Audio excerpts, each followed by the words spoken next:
Kami mengucapkan selamat siang dan juga selamat datang kepada yang terhormat Ketua, Anggota dan Sekretaris Jenderal Komisi Pemilihan Umum, yang kami hormati Ketua Dewan Kehormatan Penyelenggara Pemilu Republik Indonesia, Anggota Badan Pengawas Pemilu Republik Indonesia, Bapak Ibu Pimpinan Kementerian Lembaga atau yang mewakili, Bapak Ibu Pimpinan Partai Politik dan calon anggota Dewan Perwakilan Daerah Republik Indonesia atau yang mewakili, Bapak Ibu pejabat struktural dan juga fungsional di lingkungan Sekretariat Jenderal Komisi Pemilihan Umum, dan Bapak Ibu undangan serta rekan-rekan media yang berbahagia. Assalamualaikum warahmatullahi wabarakatuh. Bapak Ibu hadirin yang kami hormati, hari ini Rabu di tanggal 31 bulan Juli tahun 2024, rapat pleno terbuka penetapan perolehan kursi dan calon terpilih anggota Dewan Perwakilan Rakyat dan Dewan Perwakilan Daerah Pemilu tahun 2024 dimulai. Mengawali acara menyanyikan lagu kebangsaan Indonesia Raya. Hadirin dimohon berdiri.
Hadirin disilakan duduk kembali.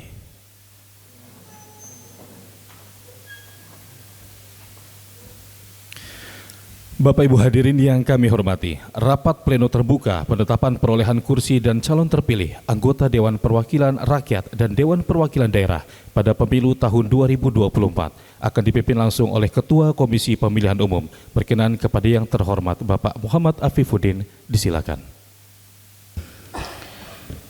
Bismillahirrahmanirrahim.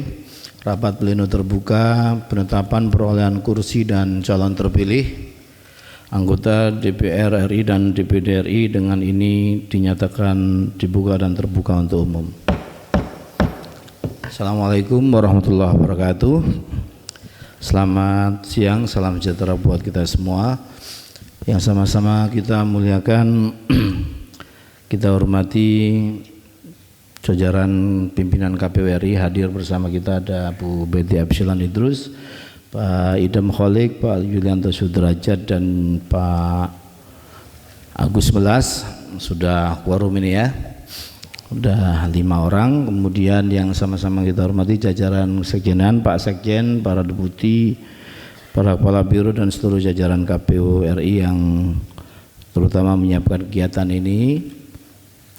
Para undangan, kolega penyelenggara pemilu, Ketua DKPP Mas Hedi Lugito, kemudian dari Bawaslu RI ada Bu Lali Suhenti dan juga Pak Fadi, kemudian dari Mahkamah Konstitusi ada Pak Wiryanto, ada Pak Sarmadani dari Kemendagri, kemudian perwakilan dari lembaga negara, ada polisian, Pak Yuda atau yang mewakili, kemudian teman-teman dari Mensetnek, Jaksa Agung yang diwakilkan oleh Direktur Keamanan Negara Pak Agus Sahat, kemudian dari Kepala BIN, dari perwakilan Ketua DPR yang diwakilkan ke Pak TA, kemudian Ketua DPD RI diwakilkan oleh Deputi Administrasi, dan juga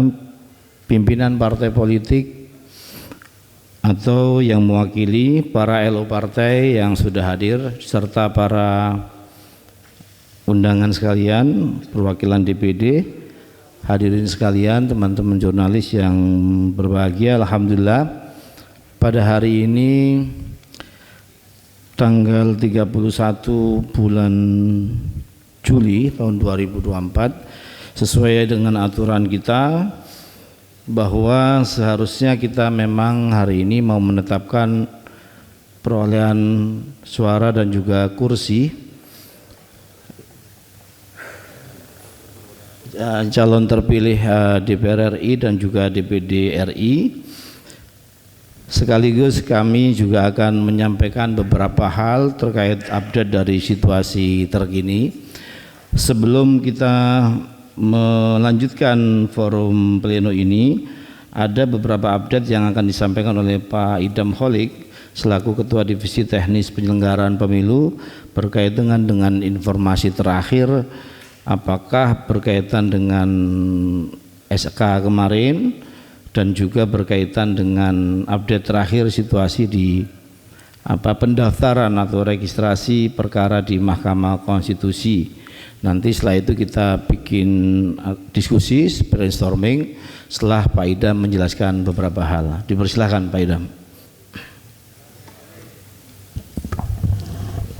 Terima kasih Ketua. Izin. Bismillahirrahmanirrahim. Assalamualaikum warahmatullahi wabarakatuh.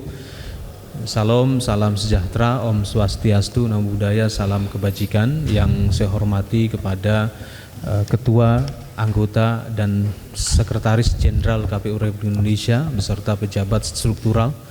Yang saya hormati kepada Ibu Bapak para saksi partai politik peserta pemilu serta saksi dari calon DPD RI. Yang saya hormati kepada Ibu Bapak para undangan yang tadi telah disebutkan satu persatu oleh Ketua KPU Republik Indonesia. Kami ucapkan terima kasih atas kehadiran Ibu Bapak semuanya dalam rapat pleno terbuka penetapan perolehan kursi partai politik peserta pemilu dan penetapan calon terpilih anggota DPR RI dan DPD RI.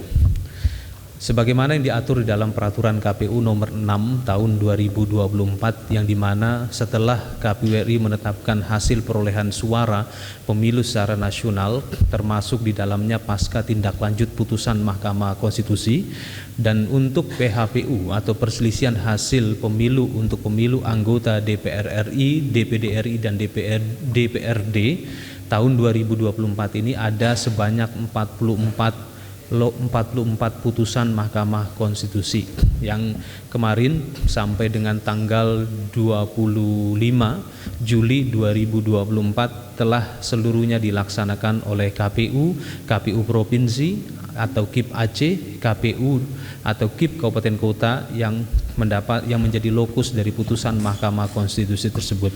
Alhamdulillah semuanya telah dilaksanakan dengan baik, yang kemudian pada tanggal 28 Juli 2024 jam 17:44 waktu Indonesia Barat, kami KPU Republik Indonesia telah menetapkan hasil perolehan suara peserta pemilu tingkat nasional pasca tindak lanjut putusan Mahkamah Konstitusi tersebut. Dan berdasarkan pada peraturan KPU nomor 6 tahun 2024, 3 hari setelah ditetapkan keputusan mengenai perolehan suara nasional tersebut, maka KPU harus melaksanakan rapat pleno terbuka penetapan perolehan kursi partai politik dan calon terpilih, dalam hal ini calon anggota DPR RI terpilih dan calon anggota DPD terpilih. Tetapi dikarenakan tadi siang kami sekitar jam 10-an pada tanggal 31 Juli 2024 kami mendapatkan informasi bahwa Mahkamah Konstitusi menerima permohonan PHPU, perselisihan hasil pemilu yang baru dari salah satu partai politik. Maka dengan itu rencana kami mau melakukan penetapan perolehan kursi partai politik itu belum kami bisa lanjutkan. Yang dimohonkan tersebut ke MK pada hari ini itu adalah Dapil DPR RI. Dapil DPR RI. Jadi dengan demikian kami belum bisa melaksanakan ketentuan yang terdapat di dalam pasal 414 ayat 1 yang dimana untuk mengikuti pembagian kursi partai politik untuk pemilu anggota DPR RI, partai politik harus disyaratkan memperoleh suara minimal 4% dari total suara sah secara nasional. Dan saat ini satu dapil pemilu anggota DPR RI tersebut sedang dimohonkan kembali kepada MK. Jadi kami belum bisa melaksanakan ketentuan pasal 414 ayat 1. Yang kemudian tentunya berimplikasi ketika hal tersebut tidak terpenuhi, maka ketentuan pasal 415 dalam Undang-Undang Nomor 7 Tahun 2017 itu tidak dapat dilaksanakan, yang dimana pasal 415 tersebut itu mengatur tentang formula perolehan kursi partai politik dan penetapan caleg terpilih. Jadi dengan demikian kami menyampaikan permohonan maaf yang seyogianya atau yang telah terjadwal seharusnya pada sore hari ini kami sudah bisa melakukan penetapan perolehan kursi dan calon terpilih, tetapi kami belum bisa melanjutkannya. Jadi dengan demikian kami rapat pleno pada kali ini hanya menyampaikan kondisi terkini. Ya, kalau sekiranya ada pertanyaan, memangnya ada registrasi PHPU pasca PHPU, tentunya kami tidak memiliki kewenangan untuk menjawab hal tersebut. Jika kita membaca ketentuan yang terdapat di dalam pasal 473 ayat 1, ayat 2 dan pasal 474 ya, ayat 1, ayat 2, ayat 3, ayat 4 itu memang tidak mengatur secara spesifik. Artinya memang Mahkamah memiliki kewenangan penuh dalam menafsirkan pasal tersebut. Itulah kenapa kami tidak memiliki kewenangan untuk menjelaskan lebih lanjut, dan kami KPU Republik Indonesia juga sudah bersurat kepada Mahkamah Konstitusi untuk memohon informasi permohonan perselisihan hasil pemilu yang baru yang terregistrasi dalam BRPK, Buku Register Perkara Konstitusi sebagaimana yang diatur dalam Peraturan Mahkamah Konstitusi Nomor 2 Tahun 2024 itu, agar kami diberitahu itu sebagai landasan kami untuk melakukan penetapan perolehan kursi partai politik maupun caleg terpilih, dan begitu juga dengan KPU di daerah. Sehingga sampai dengan tanggal 31 hari ini KPU daerah, dalam hal ini KPU Provinsi atau KIP Aceh, KPU atau KIP Kabupaten Kota yang kemarin wilayah administrasinya menjadi lokus dari PHPU, sampai dengan tanggal 31 Juli 2024 belum bisa melaksanakan penetapan perolehan kursi dan calon terpilih pasca tindak lanjut putusan Mahkamah Konstitusi sampai kami memperoleh informasi resmi dari Mahkamah Konstitusi atas registrasi perkara yang masuk dalam BRPK atau Buku Register Perkara Konstitusi. Itu yang bisa kami sampaikan. Dan selanjutnya juga pada kesempatan ini kami ingin menjelaskan informasi yang kemarin sempat ada beberapa rekan-rekan dari pimpinan partai politik ataupun perwakilan dari partai politik sempat bertanya, mengapa KPU merevisi keputusan KPU nomor 1050 tahun 2024 menjadi keputusan KPU nomor 1060 tahun 2024. Revisi tersebut itu semata-mata karena human error, kesalahan dalam penginputan formula khususnya untuk dapil DPR RI Kalimantan Timur, sehingga ada perankingan perolehan suara yang tidak tepat. Perankingan, bukan perolehan suaranya yang salah, bukan, tapi perankingannya. Itulah yang menjadi salah satu alasan kenapa kami harus merevisi atau memperbaiki, karena berdasarkan pada Undang-Undang Keterbukaan Informasi Publik, kami sebagai lembaga publik harus memberikan informasi yang akurat dan faktual. Ya, apalagi KPU ini berkaitan dengan perolehan suara. Jadi kami harus pastikan keputusan kami itu sudah sesuai dengan fakta dalam proses rekapitulasi yang telah dilakukan oleh rekan-rekan KPU Provinsi, dalam hal ini KPU Provinsi Kalimantan Timur. Mungkin itu yang bisa kami jelaskan. Jadi dengan demikian ya, kami hari ini sudah mengunggah keputusan KPU nomor 1060 tahun 2024 tentang penetapan perolehan suara secara nasional pasca tindak lanjut putusan Mahkamah Konstitusi atas PHPU Pemilu 1060 atas tindak lanjut putusan Mahkamah Konstitusi. Mungkin itu saja yang bisa saya sampaikan. Sekali lagi kami menyampaikan permohonan maaf, dan untuk selanjutnya rapat pleno selanjutnya itu akan kami beritahu kembali pasca kami menerima informasi resmi dari Mahkamah Konstitusi mengenai registrasi perkara PHPU yang baru di Mahkamah Konstitusi. Selanjutnya kami akan kembalikan pimpinan ini kepada Ketua KPU Republik Indonesia. Terima kasih. Assalamualaikum warahmatullahi wabarakatuh. Assalamualaikum warahmatullahi wabarakatuh. Terima kasih Pak Idam, Kadif Teknis. Ada dua hal yang tadi disampaikan. Pertama, update terkait dengan pendaftaran gugatan perkara ke Mahkamah Konstitusi yang secara informal sekarang kami sudah dapat update-nya. Ada satu perkara terkait dengan DPR RI, yaitu Dapil Banten 2, dan juga di DKI Jakarta ada untuk DPR Provinsi katanya dari Nasdem. Ya, baik Bapak Ibu sekalian. Yang kedua tadi disampaikan oleh Pak Idam, kami minta maaf atas kesalahan teknis kami dalam beberapa hal kemarin, sehingga di lampiran SK 1050 ada yang kita perbaiki dan sudah menjadi surat keputusan 1060 yang nanti akan kita bagikan, dan kami juga akan langsung upload yang sudah terbaru. Nanti teman-teman sekretariat minta tolong hard copy-nya juga disampaikan ke para pihak peserta pemilu dan lain-lain untuk sekaligus menjadi koreksi atas ketidaknyamanan dan kealpaan ini. Kami minta maaf yang sebesar-besarnya. Bapak Ibu sekalian, karena secara prinsip kita tidak bisa melanjutkan forum pleno kali ini, sebelum kami atau kita menutup forum ini, saya akan mempersilahkan beberapa pihak untuk memberikan pandangan, masukan atau usulan terkait dengan situasi yang sama-sama kita tahu, aturannya sama-sama kita tahu, dan kita harus mengambil sikap seperti yang disampaikan oleh Pak Idam Kholik. Yang pertama kami persilakan dari Bawaslu RI. Apakah ada yang mau disampaikan? Bawaslu, silakan.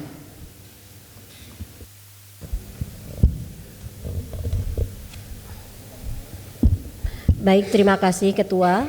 Menyikapi persoalan yang baru saja disampaikan, maka Bawaslu tentu dalam hal ini menghormati seluruh proses hukum yang diajukan, baik itu dari Banten maupun DKI, dan kita sama-sama menunggu untuk informasi lebih lanjut dari Mahkamah Konstitusi. Demikian. Terima kasih Teh Loli. Pak Sedi, DKPP ada saran? Ini pasti dampaknya nanti ke DKPP juga ini.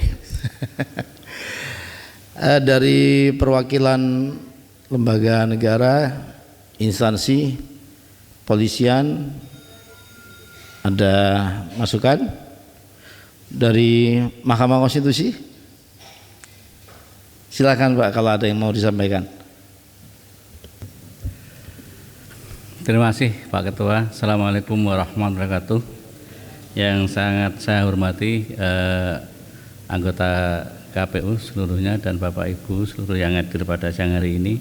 Saya hanya sedikit menginfokan, menegaskan lagi apa yang disampaikan Pak Ketua yang mulia, Pak Ketua, bahwa memang Mahkamah Konstitusi sampai saat ini sudah terdaftar ada 2 pendaftaran sebagaimana yang disampaikan, dan mengenai tindak lanjutnya pastinya MK akan mengikuti hukum acara yang berlaku, yaitu bagi yang mengajukan permohonan nanti masih memiliki waktu 3 kali 24 jam untuk perbaikan. Jadi kalau kita sampaikan secara normatifnya, MK membuka perbaikan permohonan sampai hari Sabtu pukul 17.44 sesuai dengan keputusan kemarin. Demikian, terima kasih yang Bapak.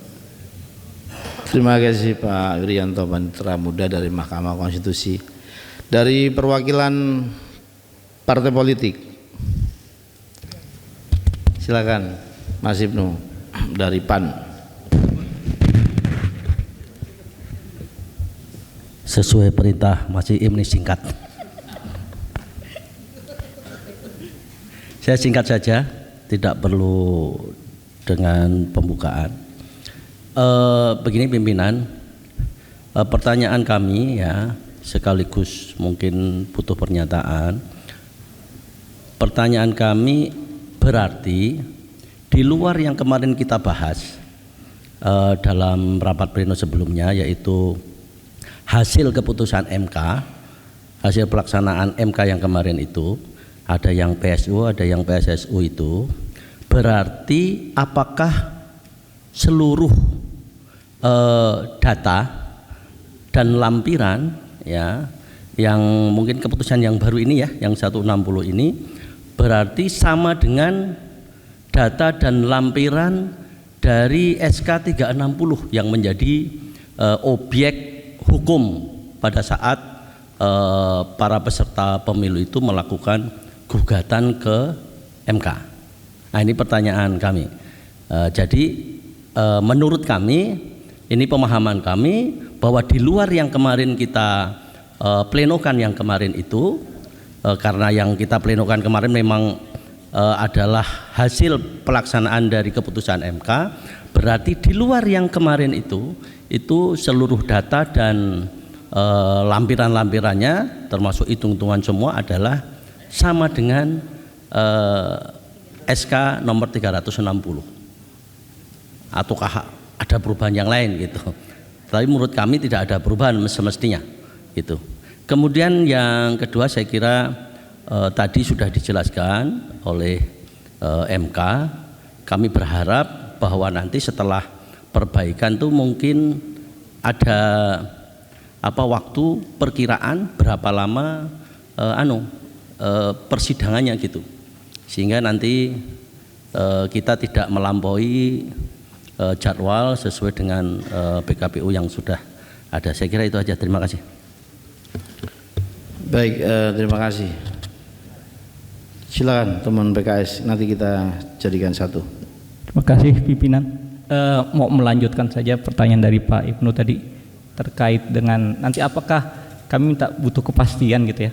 Apakah nanti misalkan setelah selesai proses di MK ada hasil, apakah kemudian nanti hasil itu bisa digugat kembali atau seperti apa? Jadi biar kita ada kepastian juga nih kapan ini akan selesai, kapan ada penetapan. Jadi kalau terus ngambangin agak jadi nggak pasti kita.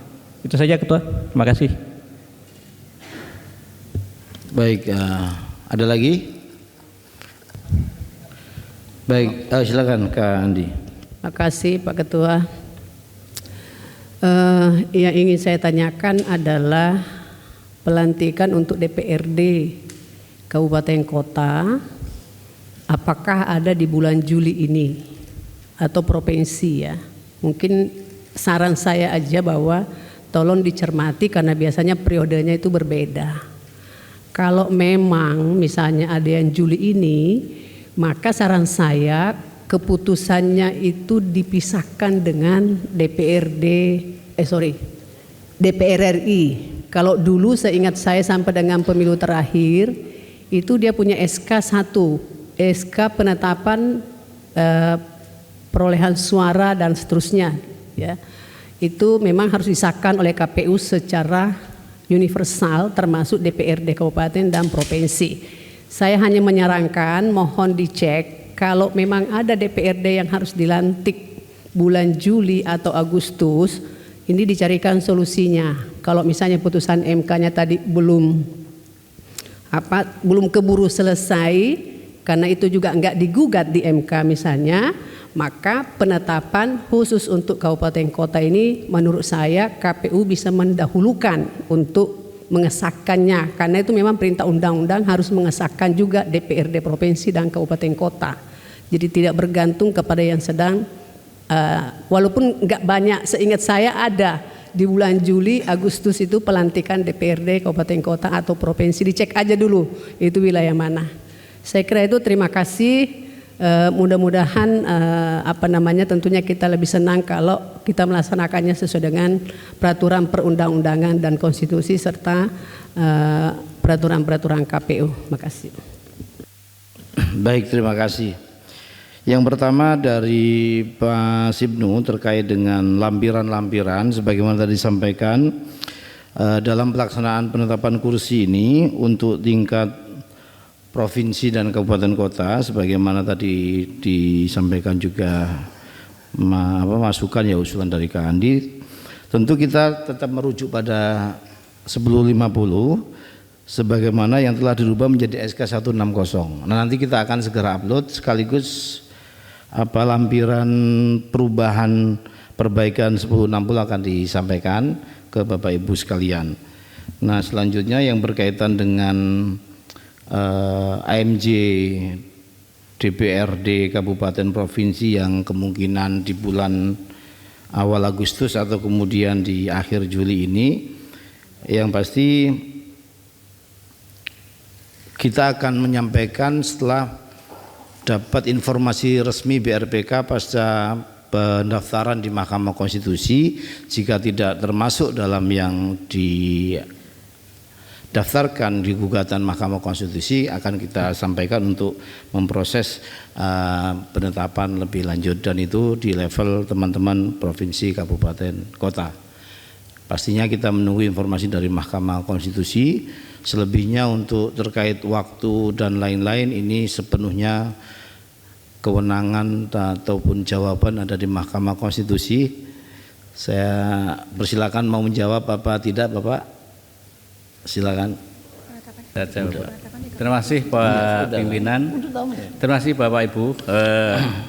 Terkait dengan dua pertanyaan bahwa waktu penyelesaian terkait dengan pemilu lanjutan atau pemilu sengketa yang terjadi saat ini, dan juga yang kedua apakah dapat diajukan berulang-ulang begitu ya. Yang pertama, memang bagaimanapun kami tetap Mahkamah mengacu kepada hukum acara. Artinya memang penyelesaian pemilu itu kan 30 hari kerja ya. Jadi tetapi insya Allah, karena ini kalau seandainya nggak banyak itu kan berbeda dengan yang serentak beratus-ratus itu kan gitu ya. Jadi seandainya pun tetap batas akhirnya secara normatifnya itu 30 hari kerja, tetapi dimungkinkan ya tidak akan menggunakan waktu yang sepanjang itu kan gitu. Tapi sekali lagi itu adalah yang mulia nanti yang akan menetapkan, tetapi kami rasa tidak akan menghabiskan waktu yang sesuai dengan ketentuan itu. Yang kedua, memang MK dalam hal penerimaan permohonan itu tidak bisa membatasi diri bahwa tidak boleh begitu, tapi memang sejatinya para pihak sendirilah yang memiliki satu kewenangan untuk mengajukan, dan MK tidak bisa menolak dari permohonan yang diajukan.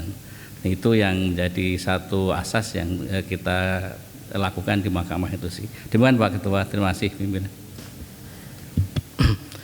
Terima kasih Pak Wirianto atas informasinya. Saya kira cukup menjelaskan buat kita semua. Selanjutnya Bapak Ibu sekalian, karena selain penetapan kursi untuk DPR RI, sejatinya kita juga harus menetapkan kursi DPD pasca rekapitulasi kemarin. Tetapi karena forum yang kita gelar kali ini, situasi waktu pendaftaran di Mahkamah Konstitusinya, gugatan di Mahkamah Konstitusinya masih ada waktu sampai jam 17.44. Jadi kita tidak tahu situasinya apakah setelah jam ini nanti sampai jam 17.44 ada yang mendaftar gugatan atau tidak. Maka kita mengambil sikap untuk kehati-hatian, kita ambil langkah untuk penetapan DPD juga akan kita barengkan dengan penetapan DPR RI nantinya setelah seluruh persoalan di Mahkamah Konstitusi selesai. Demikian saya kira. Izin Ketua. Silakan Mas. Mohon izin semuanya tanpa mengurangi rasa hormat. Ini ada kasus khusus kenapa tadi saya menyampaikan.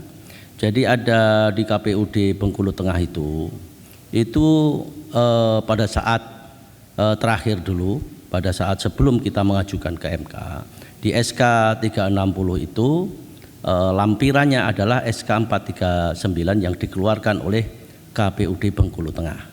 Ya, sehingga pada saat itu kami setelah melihat semuanya, kami dari Partai Amanat Nasional menarik gugatan yang sudah kita daftarkan gitu, karena ada ketika kita lihat ini baik bagi kita, bahasanya begitu ya. Nah, kemudian semestinya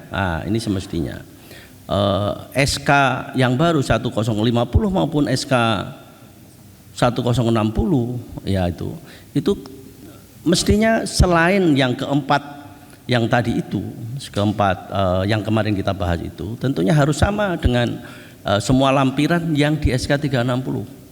Nggak boleh ada SK baru sebagai lampiran di situ gitu. Ini saya kira begitu, Ketua.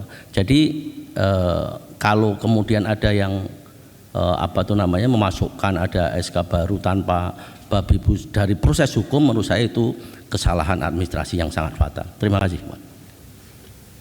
Terima kasih Mas Ibnu.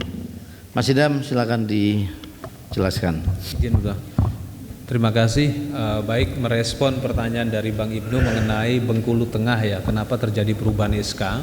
Ketika kami mengunggah dokumen keputusan KPU nomor 360 tahun 2024, sehari kemudian KPU Bengkulu Tengah menyampaikan informasi kepada KPU Provinsi Bengkulu dan kemudian menyampaikan informasi itu kepada KPU RI yang intinya ternyata ada kesalahan penyerahan keputusan hasil penetapan perolehan suara pemilu anggota DPRD di Kabupaten Bengkulu Tengah. Terus kami sebagaimana kebiasaan kami dalam menerima informasi dan data, KPU langsung melakukan verifikasi terhadap informasi tersebut, dan bahkan kami memanggil kepada KPU Bengkulu Tengah bersama KPU Provinsi Bengkulu datang ke kantor KPU RI, dan mereka kami mintakan penjelasan bahwa pada dasarnya diawali pada human error.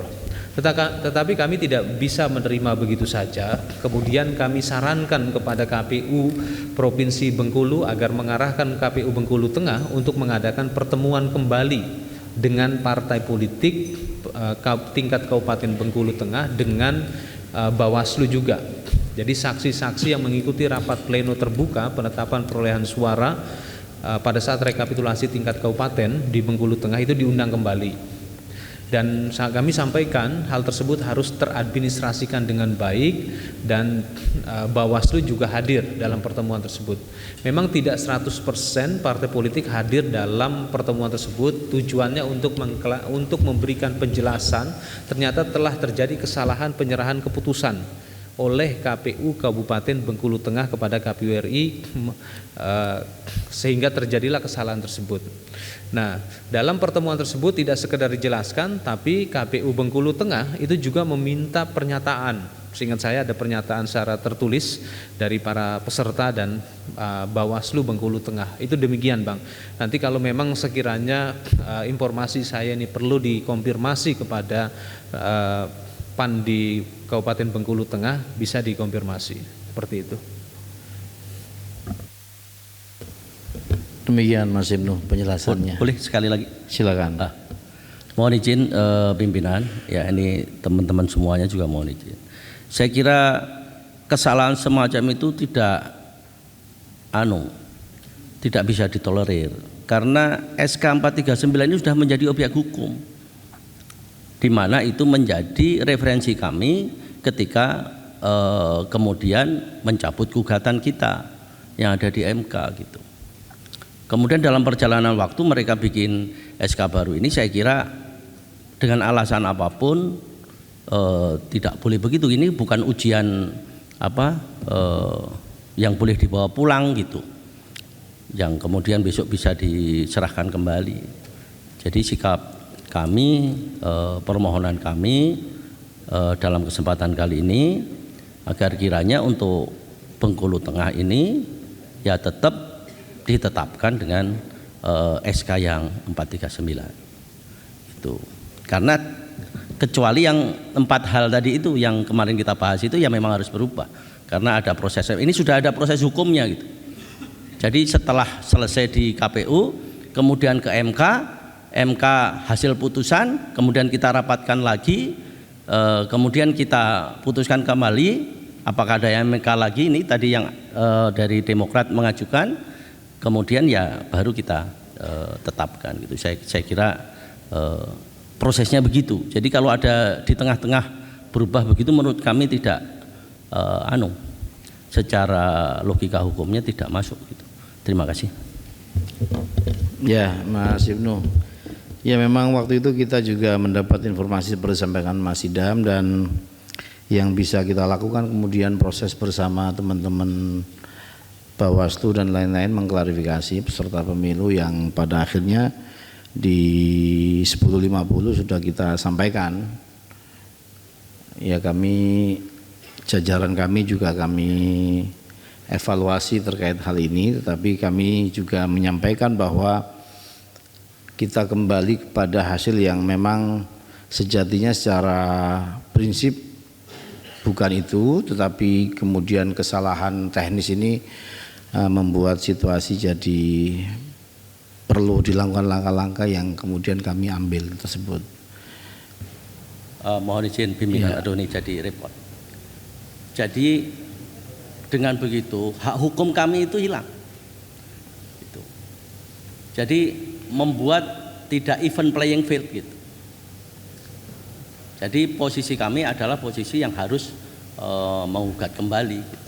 Jadi menurut kami ini tidak pada tempatnya, karena dalam pemahaman kami SK 1050 maupun SK 1060 itu yang berubah adalah akibat dari pelaksanaan putusan MK, bukan yang lain. Yang lain sudah selesai semua, proses dengan Bawaslu dengan yang lain-lain sudah selesai. Gitu. Jadi perubahan SK 360 ke SK 1050 maupun nanti ke SK 1060 itu adalah akibat dari pelaksanaan putusan MK, bukan karena yang lain.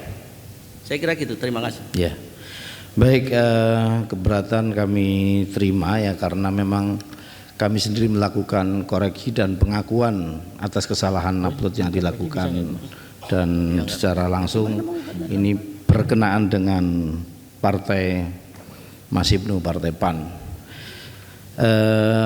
Baik Bapak Ibu sekalian, tadi kita sudah melakukan brainstorming dan seterusnya. Saya kira ada lagi? Cukup? Baik Bapak Ibu sekalian, karena kita tidak bisa melanjutkan rapat pleno kali ini karena ada persoalan atau gugatan ke Mahkamah Konstitusi sampai jam 15.08 ini, sudah ada 2 perkara yang diajukan, yaitu berkaitan dengan Banten 2 dan juga DKI 2 untuk dapil provinsi ya, dapil provinsi. Selanjutnya untuk rapat pleno selanjutnya berkaitan dengan penetapan ini pasti kita akan infokan ke Bapak Ibu sekalian. Sekali lagi atas nama KPU Republik Indonesia kami mengucapkan terima kasih atas waktu, kesempatan dan juga permaklumannya, dan juga permohonan maaf kami jika ada hal yang kurang berkenan. Dan dengan membaca alhamdulillahirabbil alamin, rapat pleno pada penetapan perolehan kursi dan calon terpilih anggota Dewan Perwakilan Rakyat dan Dewan Perwakilan Rakyat Daerah tahun 2024 pada hari ini kita nyatakan ditutup. Terima kasih, mohon maaf atas segala kekurangan. Assalamualaikum warahmatullahi wabarakatuh.